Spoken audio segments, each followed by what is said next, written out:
That bit, Christina. Just the applause sign's broken, so you just got to do it yourself. Hey everyone, how are we going tonight? Very good. Alrighty. Well, we're trying something new tonight, where Gumpy's going to play some guitar while I do my poetry. So let's see how it goes. I reckon it'll be fucking awesome. Alrighty. He likes my positivity. Alrighty. This first one, well, no more positivity, this first one's pretty deep. Alright, cool. Alrighty. This one's called Welcome Home.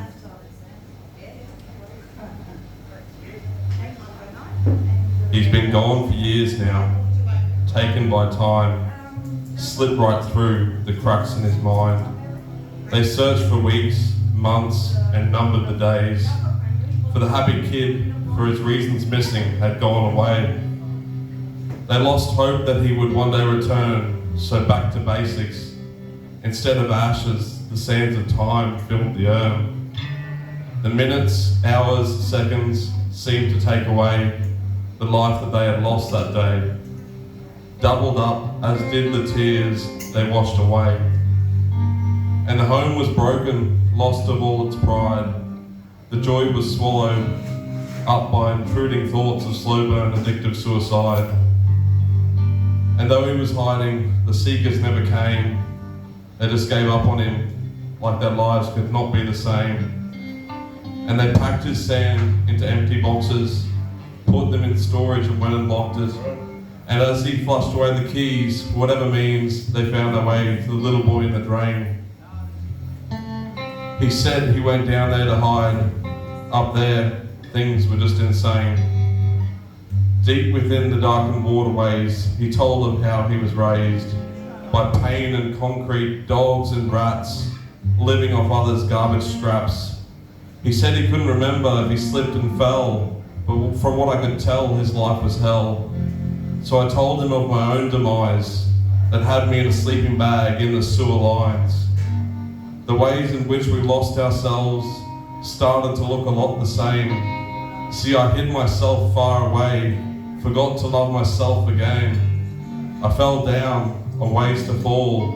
It was so dark, I could barely see it all. Come to think of it, the boy looks a lot like me. Everything is not as it seems. I'm in the dark, sitting in this gutter drain, talking to myself again about the lost boy they'll never see, along with the rampant homeless crisis of this broken city.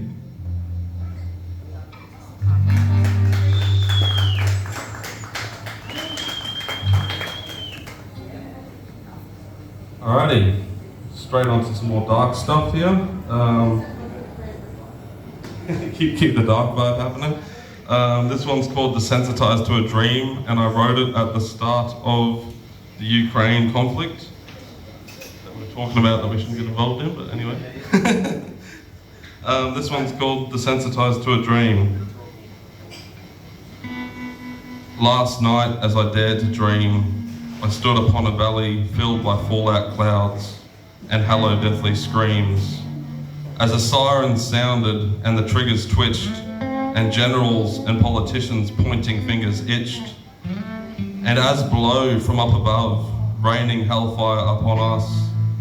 In a house of cards, too many a king, with tyrants and tragics with aces up sleeves, nursing broken egos and severed ties, backed by big oil and digging for gold.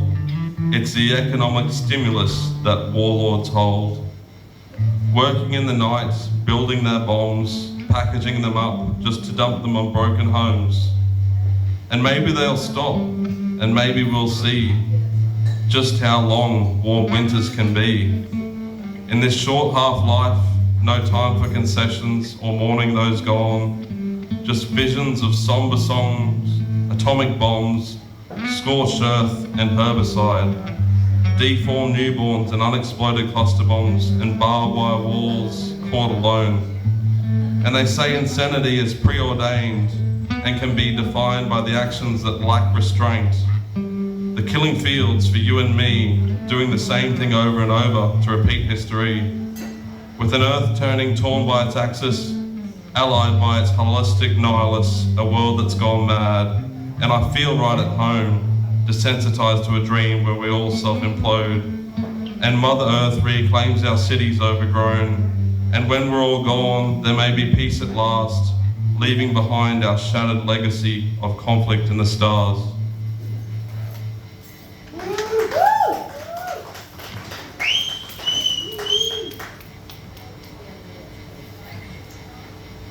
This next one's a little bit dark, but it's also a little bit positive and uncertain. Basically, I'm going to be leaving Cairns because my accommodation fell through, and I'm going to try and travel in a van down the coast and live in that with my little dog, and I don't know, it seems cool. This one's called Reality Check.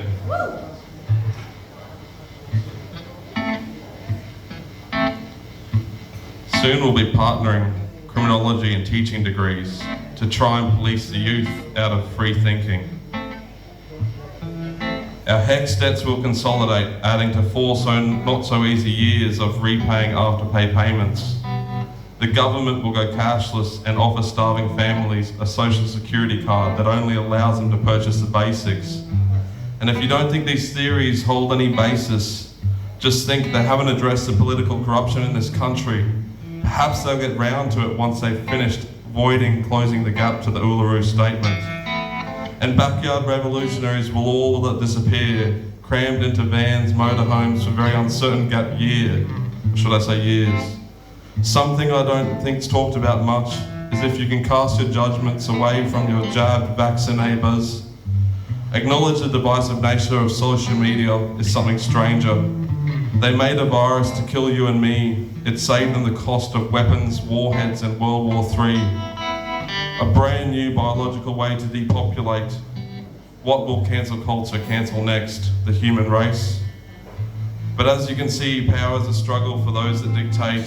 After all, what's the point of power without the war games? You see, the Taoists came to see that in fact those who should lead nations have no desire for politics or greed, and they have come to realise they have all they need. I see weakness or insecurity and narcissism, not only from the Russians, but also the Chinese. And also a lot of damning actions or inactions from the otherworldly democracies.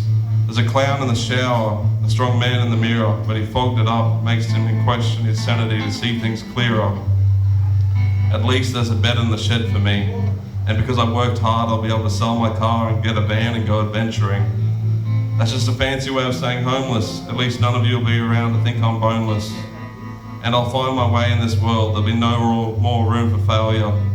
And that's how I know my life is already 10 times better. And it'll just be me and my dog in the open road and a team of supportive people in Brisbane and the Sunshine Coast. I'm done with share houses and spring-loaded beds and drama and bullshit. I couldn't get no rest. I'm sober, I am free, I'm all that I'll ever need. Plus my dog is my best mate and he'll be sitting right beside me. Sayonara, bitches. Check, check. 1, 2, 3.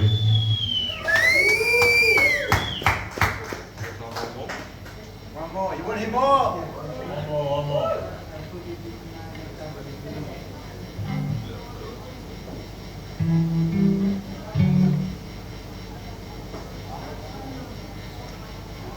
Alrighty, I'm going to finish off with the first poem that I ever wrote, way back in 2011, when I finished school with Kieran over here and Jilly over there. Yeah, we finished school back in 2011 in Cairns High, and one of the people we knew broke my heart. And so this is about being at Sunshine Beach with a big storm outside and thinking about just going off into the waves and getting taken away. Anyway, this one's called Cycle.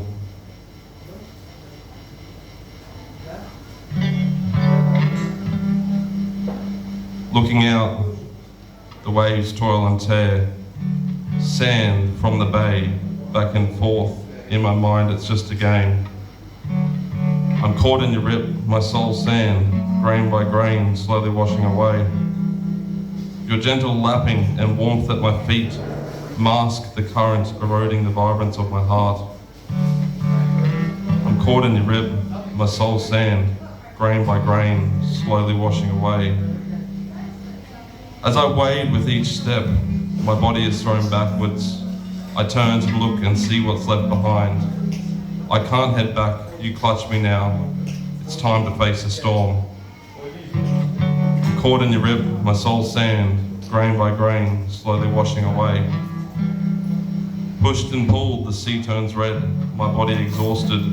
Water fills my lungs. In the depths, my last breath exhaled, glistens in the sun. The storm has passed, the tide has turned, the sand has washed away. The gasping stopped, no pain now, I slowly drift away. Caught in your rip, my soul's still there, crashing in your waves.